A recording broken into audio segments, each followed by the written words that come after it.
The Ohio Bobcats were set to host a catfight on Saturday night against the Pittsburgh Panthers.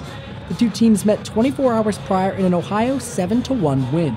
Bobcat forward Luke Reeve came into the game leading the ACHA in goals and second in points. After a 3-point night in Friday's meeting, Pittsburgh needed to slow him down to have any chance at winning. Early in the first period, before the game had really started, Pitt scored the first goal of the game off the stick of Ben Oslick. Although Pitt got the opening tally, Ohio controlled the period and answered promptly as Andrew Wells scored from Andrew Saka.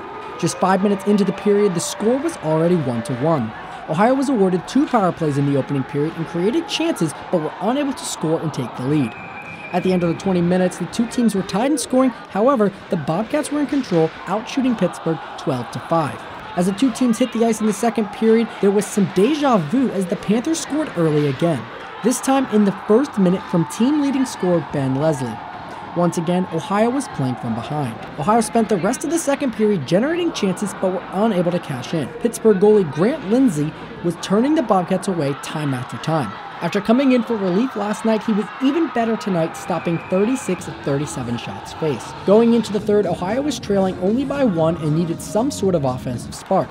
Instead of finding the game-tying goal from the offense, Pittsburgh kept the Bobcats off their game by playing gritty and physical. After seemingly every whistle, the players came face-to-face, and this resulted in a parade to the penalty box.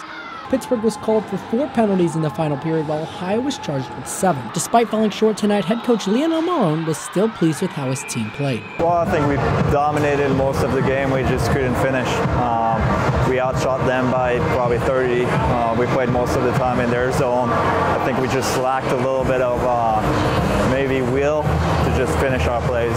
Ohio's lethal offense was held to a season-low 1 goal Saturday, and they will be eager to bounce back next week in a matchup against familiar opponent Maryville. For Bobcat Showcase, I'm Andrew Bowlby.